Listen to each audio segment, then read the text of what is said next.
चलिए सर, अब कभी हमने देखा है फर्नीचर की बहुत प्रॉब्लम हो जाती है सर स्कूल्स में। कोई बच्चा है, किसी को कोई समस्या है, वो बैठ नहीं पा रहा है, किसी को स्पाइन में प्रॉब्लम है, तो ये एक एम्पैथी एक्टिविटी में एक से ये भी एक्टिविटी है कि अपने दोस्त के लिए फर्नीचर बनाएँ। तो सर ये जो एक्टिविटी है, आपको क्या लगता है कि इससे छात्रों में कौन-सा कौशल जो है वो विकसित होगा सर? बिल्कुल मैम, जब हम इस फर्नीचर को रिडिज़ाइन करने की बात कर रहे हैं या जी, फर्नीचर बनाने की बात कर रहे हैं, जी। तो सबसे पहले तो इसमें एक हम जिसको कोऑपरेशन और कोलैबोरेशन की बात करते हैं, जो सहयोग की बात है। सही। दूसरी बात है कि दूसरे के दर्द को समझना। हम अगर इस फर्नीचर को रिडिज़ाइन करने की बात या उसको बनाने की बात कर रहे हैं, तो ऐसा क्यों कर रहे हैं? हम उससे सहानुभूति विकसित कर रहे हैं। दूसरी बात ये है कि हमारे अंदर एक क्रिएटिविटी, भई हमें एक नई चीज़ को डिज़ाइन करना है, तो क्या एक क्रिएटिविटी जो है वो डेवलप होगी। दूसरा क्या है, स्किल डेवलपमेंट। जी, जी। हम एक नई जो कौशल है उसको विकास करने की अपनी तरफ सोचेंगे। और ये जब हम डिज़ाइन कर रहे होंगे, फर्नीचर बना रहे होंगे, सबसे पहले हमें ये चीज़ देखनी होगी कि अगर हम दोस्त की बात कर रहे हैं कि जो हमने कहा कि पृष्ठभूमि की तरफ जाएँ। हम उससे इस तरह से बात करें कि भई आपके घर में तरह-तरह के फर्नीचर हैं, आपको कौन सबसे अच्छा लगता है? या जो फर्नीचर है उसमें कहाँ कमी लगती है? क्या पसंद आता है, क्या नहीं पसंद आता है? उसकी ज़रूरतें क्या हैं? किस प्रकार का फर्नीचर उसे पसंद है? कि कलर की बात कर सकते हैं। हम उसमें अच्छा, ये स्टूडेंट के बारे में बात कर रहे हैं। अगर हम बाहरी जीवन में। सामान्य जीवन में बात करें, तो मैंने जैसे अभी पहले बात कही थी कि एक प्रोफ़ेशनल्स को किस-किस चीज़ की ज़रूरत होती है। माना एक लैपटॉप यूज़र है, उसको अपने फर्नीचर में क्या चाहिए? क्या चाहिए? हमें उससे बात करनी है। अगर हम एक ओल्ड एज पर्सन की बात कर रहे हैं, जो बहुत ज़्यादा इधर-उधर चलने-फिरने में जो है सक्षम नहीं है। सक्षम नहीं है, उसको उसके लिए अपने किस फर्नीचर के प्रकार के आस-पास क्या फर्नीचर क्या चाहिए? चाहिए? या कोई भी काम करने वाला व्यक्ति है, उसको एक निश्चित समय के बाद 5 मिनट बाद, 10, 15, 20 मिनट के बाद उसको थोड़ा-सा आराम करना है, कोई तो पेशेंट है? वो क्या चीज़ उसको अपने फर्नीचर में चाहिए। तो ये सारी चीज़ें, तो क्या होगा हमारे अंदर, एक तो दया का भाव, दूसरे की बात को समझने का कोलैबोरेशन। है, फिर हम ग्रुप में डिस्कस करेंगे उस चीज़ को, ठीक है? हम समाधान ढूँढेंगे, अब उस समाधान की भी टेस्टिंग करेंगे। जी, हाँ, वो देखना पड़ेगा। फिज़िबल है या नहीं है? नहीं है, हुँ। भई कई चीज़ें हैं, वो कॉस्ट इफ़ेक्टिव है, वो जहाँ पर इस्तेमाल होना है, उसके अनुकूल है, नहीं है, ये सारी चीज़ें सोचेंगे। तो कई तरह के स्किल जो है, वो डेवलप डेवलप होंगे। तो इन चीज़ों पे हम जो है सर, बात कर सकते हैं। वही मतलब ये बात निकल के आ रही है कि डिज़ाइन थिंकिंग में जो कोलैबोरेशन है, सहयोग। सहयोग जो है ये बहुत ही इम्पोर्टेंट है और डिज़ाइन थिंकिंग का मुझे लगता है महत्वपूर्ण स्टेप रहेगा। तो ये जो 21st सेंचुरी स्किल्स जिसे हम 4 सीज़ कहते हैं, ये चारों चीज़ें मुझे लग रहा है इसमें निकल के आ रही हैं कि कम्युनिकेशन होना चाहिए, बिल्कुल। कोलैबोरेशन होना चाहिए, क्रिटिकल थिंकिंग और क्रिएटिविटी। क्रिएटिविटी। तो ये 4 सीज़ जो हैं, ये सारे के सारे इसमें ऐड ऑन हैं। बिल्कुल। तो ये होना चाहिए। बहुत अच्छी बात सर। इसमें मैं एक बात जोड़ना जी चाह रहा सर। था। जी। जैसे कि सर ने पहले बताया था कि यदि हम बच्चे में डिज़ाइन थिंकिंग को समझ पैदा कर देते हैं, तो फिर 21st सेंचुरी स्किल्स जो हैं उसके अंदर स्वयं में आ जाती स्वयं हैं। में आता जैसे अभी आपने बैग की बात कही है, तो पहले क्रिटिकल थिंकिंग में आएगा कि यार वहाँ पर बच्चा सोचेगा मेरे सोचेगा। फ्रेंड के पास जो है स्पेस कम है या चुभ रहा है या हाइट नहीं है, जो कुछ भी उनकी प्रॉब्लम है। बिल्कुल। फिर वहाँ पर कम्युनिकेट करेगा कि आपके पास ये प्रॉब्लम है, चलिए हाँ, मैं इसका सॉल्यूशन, मैं कोलैबोरेशन सारे बच्चे। कई बार जो हमारे बैच में जो स्पेशल नीड्स वाले बच्चे होते हैं, उनके लिए जो मैं पिछले स्कूल की बात करता हूँ, तो उनके लिए सारे हम बच्चे लोगों ने तैयार होते हैं और सारे सर बच्चे उनकी एक हेल्प करने के जिस लिए। लिमिट तक हम नहीं जा सकते, बच्चे हाँ, वहाँ पर करते हैं, जाते तो वो घर से एक गद्दा लेकर के आए और वो बच्चा वहाँ पर बैठता था। वो पाँव की में प्रॉब्लम थी उसकी, तो उस बच्चे को वहाँ पर बैठाते थे और उस बच्चे को सारा उठा करके बाहर ले जाते थे, उसकी पूरी हेल्प करते थे। तो डिज़ाइन थिंकिंग एक ऐसा फ्रेम है जो केवल एकेडमिक नहीं, सोशल नहीं, इमोशनल अटैचमेंट भी बच्चों का आपस में बच्चों करता का है और 21st सेंचुरी स्किल तो अंदर ही उसके अंदर इनबिल्ट हो बिल्कुल, जाती है। बिल्कुल जी सर, मैडम। ये तो बच्चे ना समाधान खुद ही ढूँढते खुद हैं ही मुझे लगता समाधान है। ढूँढते हैं, और ये जैसे बात अब तो हमने योगा क्लासेस शुरू करी थी तो योगा मैट्स इतनी नहीं थी हमारे पास। बिल्कुल, तो बच्चों ने खुद ही आइडिया दिया कि मैडम बोरी और कट्टे तो बिल्कुल, सबके बिल्कुल, घर में होते बिल्कुल, ही हैं, बिल्कुल, बिल्कुल। We can use it. तो वो लोग लाए और बहुत अच्छे से वो हुआ हमारा। फिर हमारे गुरुद्वारे में जैसे पुराना कारपेट निकाल देते हैं, बिल्कुल, तो बिल्कुल। वो हम वो कारपेट वहाँ ले गए थे, उसको काट के हमने यूज़ किया सर। यूज़ किया। बिल्कुल तो मैम, तो जैसे ये डिज़ाइन थिंकिंग का तो हम अपने पहले एपिसोड से ही इस बात को लेके जोर चल दे रहे रहे हैं कि ये हैं बड़ा कि इम्पोर्टेंट भाई कहीं न कहीं जब कोई समस्या हमें दिखती है, उस समस्या से हम खुद को जोड़ते हैं और हम महसूस करते हैं कि उस समस्या का समाधान करने के लिए हमें किन-किन चीज़ों का समाधान करना है, और तभी जाके हम क्या है, समस्या समाधान की तरफ जाते हैं, प्रॉब्लम सॉल्विंग तो की तरफ मतलब जाते हैं। सहयोग जो है, कोलैबोरेशन बहुत ज़रूरी है और मुझे लगता है ये जो जितनी एक्टिविटीज़ हैं सब सर ग्रुप्स में ही होनी है। होनी है। जितनी भी एक्टिविटीज़ होनी है, इंडिविजुअली इसका कोई वो नहीं है। सर अगला क्वेश्चन मेरा आपसे है, जी मैम। जो हमारे संभावित उपयोगकर्ता है सर, पोटेंशियल यूज़र्स जो है, यूजर्स जो है उनका जो इंटरव्यू लेना है ये एक एक्टिविटी इसमें शामिल की गई है। जी, तो ये जो एक्टिविटी है इससे कैसे बच्चों में एम्पैथी को हम क्रिएट कर क्रिएट पाएँगे कर सर? सकते सहानुभूति कैसे जागृत कर पाएँगे बच्चों के अंदर? आपने एक शब्द यूज किया है madam, potential potential users. User. तो इसको हम बिल्कुल लेमैन लैंग्वेज में या बहुत सरल भाषा में हम समझते हैं कि पोटेंशियल यूजर हम उस व्यक्ति को कहेंगे जो समस्या को फेस कर रहा है। तो यहाँ पर हम अगर हमारे पोटेंशियल यूजर में बच्चे आते हैं या जो भी जिस जैसे बगुणा सर ने अभी कहा है कि कोई भी है, समाज का ड्राइवर है, गाड़ी चलाने वाला है, टायर पंचर लगाने वाला है, वो हमारा प्रोफेशनल है, कोई भी है वो हमारे पोटेंशियल यूजर में आते हैं। तो यहाँ पर अगर हम बच्चे की बात कर रहे हैं, अभी हमने जो पीछे बात की थी उसमें सबसे बड़ी बात ये आ रही थी कि बच्चे की समस्या को बच्चे ने ही सबसे अच्छा समझा है। शायद वो हम तक आने में थोड़ा समय लग जाता है या हम अच्छे तरीके से नहीं समझ पाते। तो जब हम इंटरव्यू लेने के लिए जो है हम पोटेंशियल यूजर के पास जाते हैं, तो सबसे पहले हमको पोटेंशियल यूजर का वातावरण, एम्बियंस, किस एनवायरनमेंट में वो रहता है वहां पर जाना पड़ेगा। और एनवायरनमेंट अकेला नहीं, फिजिकल एनवायरनमेंट है, उसका ड्रेस कोड का है, उसका सोशल का है, उसका इमोशनल है, उसका एजुकेशनल है, सारे सारे पर्सपेक्टिव मतलब लेकर के देख चलना करके है, तब सारे हमको वहां पर दृष्टिकोण। जाना पड़ेगा। एक बहुत सिंपल सी बात है कि अगर हम किसी ड्राइवर के पास जाते हैं और वहां पर अगर हम अपना जो हमारा प्रोफेशनल का गेटअप है, हमारा जो ड्रेस कोड है, उसको लेकर के जाते हैं, तो वहां पर जाते ही मुझे लगता है जो हमारा पोटेंशियल यूजर है वो उस रेफरेंस में और उतना इजीली हमको एक गैप गैप क्रिएट हो गैप बन जाएगा। लेकिन अगर वहां पर भी मान लीजिए कि मैं बहुत बड़ी कंपनी का मालिक हूं जो कि ड्राइवरों की किसी समस्या को कोई सॉल्यूशन देने जा रहा हूं, तो वहां पर कंपनी के मालिक को वो सामने देखते हुए या बड़ी कार में वगैरह में देखते हुए वो हमसे अच्छी बात नहीं कर पाएगा या अपने आप दिमाग फ्रीली नहीं कर पाएगा। लेकिन अगर मैं ही उसके पास एक ड्राइवर बन करके या कंडक्टर बन करके वैसे कपड़े जो कि हमारे मैकेनिक के रहते हैं वैसे जाऊंगा, तो वो अपनी बात को शायद बहुत अच्छे से हमको कह पाएंगे। क्लासरूम में अगर हम इसकी बात करते हैं तो बीइंग ए टीचर हम सब लोगों को बच्चे की बात को या उससे इंटरव्यू लेने के लिए, उससे कुछ बात को निकालने के लिए जो उसकी प्रॉब्लम है, हमको मानसिक स्तर से उसी लेवल पर जाना पड़ेगा जहां पर कि बच्चा बात कर सकता है। अगर छोटा बच्चा है एलकेजी यूकेजी का, तो वहां पर हमको वही टॉडलर या थोड़े से ऊपर की बात करनी पड़ेगी। अगर टीनेजर है तो हमको टीनेजर के रेफरेंस में बात करनी पड़ेगी। तो सबसे पहला जो बिंदु रहता है हमारा कि हम उस वातावरण को समझें जहां पर कि बच्चा कोई भी हमारा पोटेंशियल यूजर रहता है, तब जाकर के हम उससे बात कर पाते हैं। इसमें जो हमारा नेक्स्ट बात आती है कि हम उस बात को सोचें जिस बात की वो प्रॉब्लम फेस कर रहा है, और इसके लिए अगर आसानी से प्रॉब्लम को हम आइडेंटिफाई कर पाते हैं तो हम देखेंगे, लेकिन अगर नहीं कर पाते हैं तो हम उनसे कुछ ऐसे प्रश्न उत्तर पूछेंगे, या प्रश्न उत्तर भी नहीं, एक सामान्य वार्तालाप हो जिनसे कि कन्वर्सेशन इतना सामान्य सा हो कि उन्हें ये न लगे कि मैं इनके लिए कुछ डिजाइन कर रहा हूँ, कोई प्रोटोटाइप बना रहा हूँ। बजाय इसके ये लगे कि मैं उन्हीं का एक कॉलीग हूं और उस कॉलीग होने के नाते मैं उनसे कुछ पूछ रहा हूं कि सर बताइए जरा, आप जब दिन में आते हैं तो आपको तब कैसा लगता है। तो मैडम हम इसमें एक पोटेंशियल यूजर का एक उदाहरण लेते हैं। हमने कई बार देखा है कि जितनी बड़ी गाड़ियां होती हैं, ट्रक होते हैं, उनके लिए बरसात में आराम देने के लिए वाइपर तो होते हैं, लेकिन जो हमारी छोटी गाड़ियां होती हैं, जैसे हम 3 व्हीलर की बात कर लें, या जो हमारे छोटी गाड़ियां होती हैं 3 व्हीलर की बात कर लें, या इवन की हम 2 व्हीलर की भी बात कर लें, 2 व्हीलर वाले में हम 3 व्हीलर वाले जब जितनी भी हमारी गाड़ियां होती हैं उनमें हम देखते हैं कि बरसात के समय वाइपर की सुविधा बाहर से भी शायद नहीं होती, हमारे यहाँ उत्तराखंड में तो एटलीस्ट नहीं है शायद, और अगर बाहर से हो भी तो एक वाइपर अंदर से भी होना चाहिए। ऐसा ही एक अभी जो इनोवेटिव है वो किसी बच्चे ने सोचा होगा, या बच्चे ने अपने पापा को देखकर ये सोचा होगा कि पापा को ये प्रॉब्लम आती है या इस कारण से इनकी स्पीड स्लो हो जाती है, बहुत सारी परेशानियां इनको आती हैं, तो उस बच्चे ने अपने 3 व्हीलर, अपने पापा की 3 व्हीलर के बाहर से भी वाइपर लगवाए हैं और अंदर से भी जो भाप बन जाती है उस पर भी वाइपर बनाए।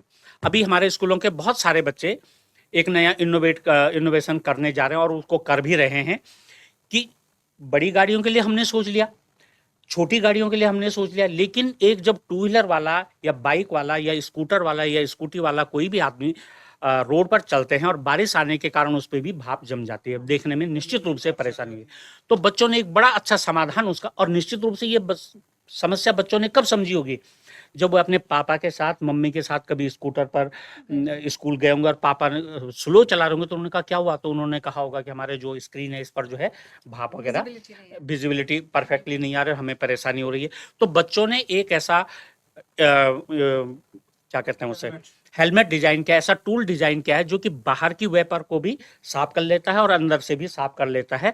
तो ये बहुत सारी चीजें हैं कि हम बच्चों के लेवल पर जा करके बात करें और उनसे उनके वातावरण के संबंध में बात करें, उनके वातावरण से जो कुछ उनकी समस्याएं हैं उन समस्याओं को समझें, तब जा करके हमारा जो इनोवेशन है, जो डिजाइन थिंकिंग है, वो प्रोसेस पूरा होता है। जी मैडम। ये है कि अगर हम इंटरव्यू ले रहे हैं हाँ। तो हम उसकी चुनौतियाँ, उसकी प्रॉब्लम्स, उसकी क्या-क्या समस्याएँ हैं, नीड्स क्या है, वो सब समझें, आवश्यकताएँ क्या है उसकी।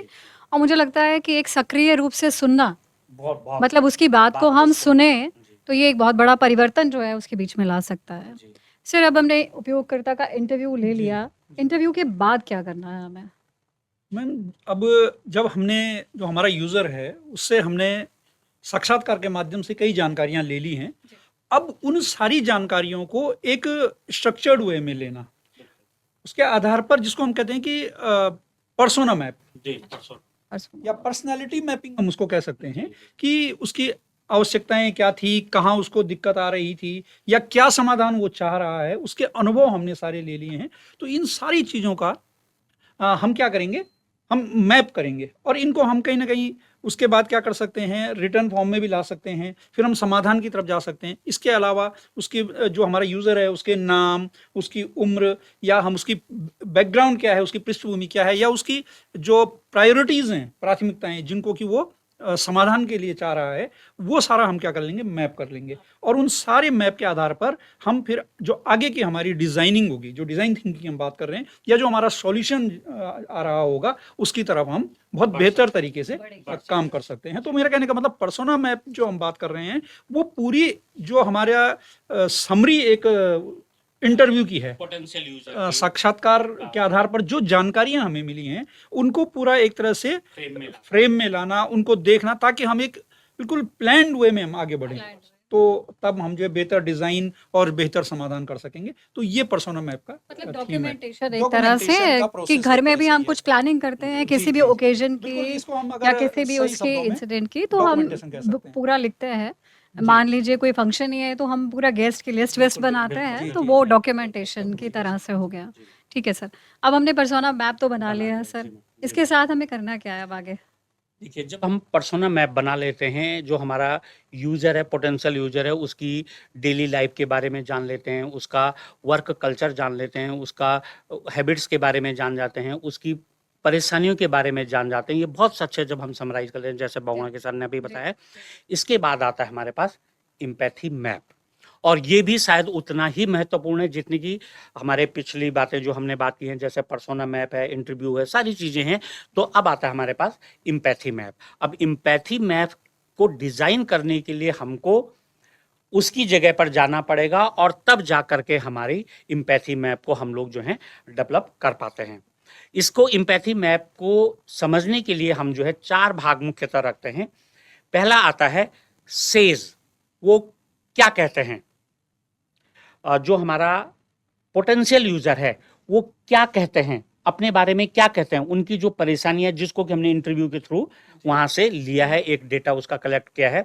तो वहां पर हम ये समझने की कोशिश करते हैं एम्पैथी मैप में कि जो हमारा एंड यूजर है, जो पोटेंशियल यूजर है, जिसको परेशानी हो रही थी, उन्होंने क्या कहते हैं और क्या उनकी बातें होती हैं। तो सबसे पहला जो इसमें हमारा डोमेन आता है वो होता है सेज, जो हमारा पोटेंशियल यूजर है वो क्या कहता है अपने बारे में। नेक्स्ट जो हमारा स्टेप आता है वो आता है थिंक। अब जो उनकी सारी बातें हैं, जब वो प्रॉब्लम से झेल रहे होते हैं, प्रॉब्लम को झेल रहे होते हैं, प्रॉब्लम का सामना करते हैं, उस समय उनके दिमाग में क्या चल रहा होता है। बहुत सुंदर, बिल्कुल। तो अब उसको तो सबसे अच्छी बात है कि जो परेशानी को झेल रहा है, सामना कर रहा है, वही समझ सकता है। क्लासरूम में हम कई बार देखते हैं कि हमारा जो बोर्ड है, अगर उसमें लाइट है, सनलाइट है या क्लासरूम की लाइट है, तो सामने वाले बच्चे को तो ठीक दिखाई देता है, लेकिन जो किनारे वाले बच्चे उनको रिफ्लेक्शन के कारण वो नहीं दिखाई देता। तो वहां पर वो बच्चा क्या सोच रहा है, उसको हमारे जो है फिगर नहीं दिखाई दे रहा है, हमारा उसको क्वेश्चन नहीं दिखाई दे रहा, आंसर नहीं दिखाई दे रहा, हमने जो कुछ लिखा वो नहीं दिखाई दे रहा है। तो तब हमें वहां पर बच्चे की जगह पर जा करके कि बच्चा क्या सोचता है, उस समय उसके दिन बहुत सारी बातें चल रही होंगी कि क्या लिखा है। तो एम्पैथी मैप का मैडम जी जो स्टेप्स हैं, पहला स्टेप आता है कि जो हमारा पोटेंशियल यूजर है वो क्या कहते हैं, जो कुछ उनके साथ परेशानी आती है उसके रेफरेंस में वो क्या कहते हैं। जो दूसरी बात आती है वो क्या सोचते हैं। तो ये दो बातें सबसे महत्वपूर्ण है, अगली बात पर हम चर्चा करते हैं। जी मैडम। तो सर जैसा कि सर ने बताया एम्पैथी मैप जो है वो हमें एक बना करके चल रहा है। तो ये एम्पैथी मैप जो है मुझे लगता है क्लैरिटी, एक स्पष्टता प्रदान करता है ये सारी एक्टिविटीज़ जी, को। जी। तो सर आप दोनों का बहुत-बहुत धन्यवाद।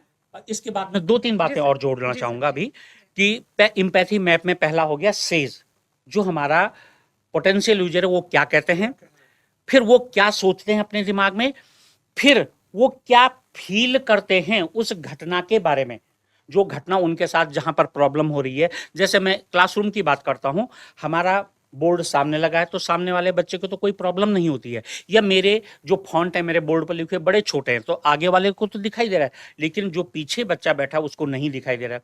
वो क्या फील करता है, काश ये बड़े होते, काश करना। क्या महसूस करना।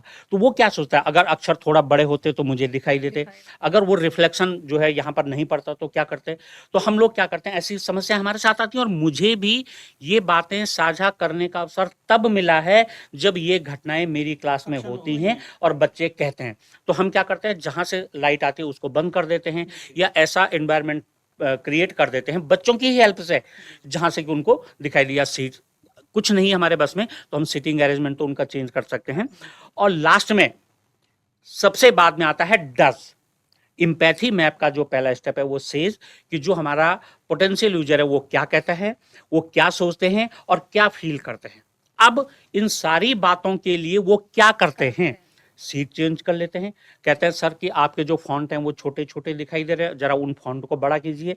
या ड्राइवर की हम बात करते हैं तो ड्राइवर साहब बाद में उनसे कहता है, जो उनका इंटरव्यू लेने के लिए आए थे ड्राइवर साहब उनसे कहते हैं, बल्कि देखिए सर ने कल बताया था कि ड्राइवर साहब नहीं बल्कि हम उनको प्रॉब्लम सॉल्वर के यूज में, वो जो उनके साथ आ रखे हैं, जो उनके साथ आ रखे हैं वो प्रॉब्लम सॉल्वर है, और वो ड्राइवर साहब की बात को सुनते हैं कि सर सारथी से पूछते। बहुत अच्छी बात कही है एक बार फिर से कि सारथी से पूछते हैं प्रॉब्लम सॉल्वर कि आपकी बताइए पीछे बैक पेन होता है या यहाँ पर दर्द होता है। तो उन सारी बातों को जो है तब वो करते हैं कि हम आपका जो सीट का जो स्ट्रक्चर है, उसका जो डिज़ाइन है, उसको हम इस तरीके से फ्रेम करते हैं कि आपका रिड्यूस हो सके। मुझे बहुत अच्छी तरह याद आता है कि जो आज से 10-20 साल पहले की गाड़ियाँ होती थी उनमें ड्राइवर साहब के लिए रैक्सीन की सीटें होती थी, और उनकी पीठ वगैरह में दर्द हो जाता, बहुत जल्दी वो बेचारे बीमार हो जाते हैं। लेकिन आज की जितनी भी गाड़ियां हैं, चाहे वो बड़े ट्रक हों या छोटे हों, उनमें एसी भी लगा है, उनका केबिन अलग है, और उनकी सीट पैसेंजर से ज़्यादा कंफर्टेबल और होनी भी चाहिए, नहीं तो उनके पास तो हमारी 25-30 लाइफ का सवाल रहता है। तो एम्पैथी मैप में सेज आता है, थिंक आता है, फील आता है, और लास्ट में हम जिस पॉइंट पर आते हैं होता है डज, हम लोग क्या करते हैं। आपकी बात में और आगे जोड़ना चाहूंगा। जी सर। हम कई क्षेत्रों में जीवन के देखते हैं, माना मैं कंस्ट्रक्शन फील्ड की बात करूं, जैसे अब घरों का डिजाइन होते हैं, हम अगर कुछ सालों को पहले तक जाते हैं, जो हमारी स्टेयर्स होती थी, सीढ़ियां, उनका जो तरीका होता था वो कुछ और होता था, और जैसे जैसे हम आगे बढ़े हैं तो क्या हो गया कि अब कुछ बड़ी भी हो गई हैं, लंबाई में चौड़ाई में हो गई हैं, उनके जो स्टेप्स होते थे वो तो वो अब हमें क्या है, एक बच्चे की दृष्टि से भी देखना है, एक जवान की दृष्टि से भी देखना है, एक बुजुर्ग की दृष्टि से भी देखना है। तो भाई सीढ़ी तो सबके लिए एक ही है, तो वो सबके लिए कंफर्टेबल हो। तो जो ये हमारी डिजाइन थिंकिंग की जो हम बात कर रहे हैं, ये मुझे लगता है कि जीवन का ऐसा कोई क्षेत्र ही नहीं है जिसमें इसके लिए स्कोप नहीं है। हमें कंस्ट्रक्शन है, ट्रांसपोर्टेशन है, हम उत्तराखंड के परिवेश में अगर बात करें तो हमारे यहाँ डिजास्टर, आपदा बहुत बड़ा एक मुद्दा है। तो उसके अनुसार किस तरह से हम अपनी सड़कों को डिजाइन करें, या अभी हमारे उत्तराखंड में हमने देखा कि जो रोड एक्सीडेंट्स के मामले हैं बहुत ज़्यादा हैं, तो स्पीड को कंट्रोल करने के क्या मानक बनाए जाएँ? तो इन सब चीज़ों की तरफ अगर हमारे जो बच्चे हैं, वो अगर विद्यालयों में ये डिज़ाइन थिंकिंग के माध्यम से सोचेंगे, तो निश्चित तौर पर ये एक बहुत बड़ा गेम चेंजर साबित हो सकता है। रेलिंग, जो सीढ़ी की रेलिंग के बारे में मुझे अपने दिमाग में अभी एक बात आई है कि हम लोग सोचते होंगे कि शायद रेलिंग मकान की सुंदरता के लिए बढ़ाए गए हैं, लेकिन उससे ज़्यादा मुझे लगता है कि जब बुजुर्ग लोग जिनके हाथ या पैरों में दर्द होता है तो सपोर्ट के लिए मुझे, या छोटा बच्चा है तो बहुत सुंदर सर, बहुत जैसे अभी सुंदर। रैंप के कॉन्सेप्ट भी थोड़े साल पहले ही हमारे स्कूल्स में आए हैं उन बच्चों के लिए, जो हमारे वो जो बच्चे हैं जो बच्चे उनके हैं, वो लिए आसानी से भी बुजुर्ग हैं। तो बुजुर्ग निश्चित तौर पर मैं कह रहा हूँ कि डिज़ाइन थिंकिंग तो जीवन का ऐसा कोई क्षेत्र ही नहीं है जिससे हम इसको अलग करके देख सकें। आज की जो चर्चा थी इससे बहुत ज्ञानवर्धक रही।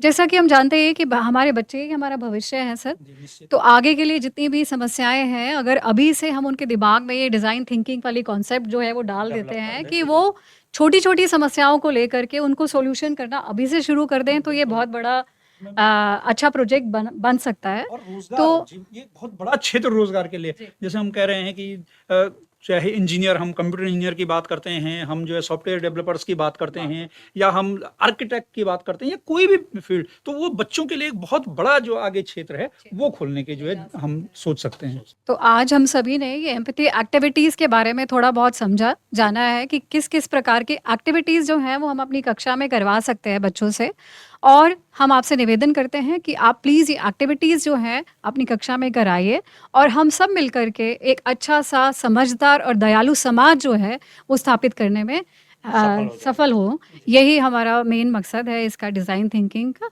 आप सभी का बहुत-बहुत धन्यवाद। आप सभी का बहुत-बहुत धन्यवाद हम सबसे जुड़ने के लिए। मिलते हैं नेक्स्ट एपिसोड में। Thank you. धन्यवाद।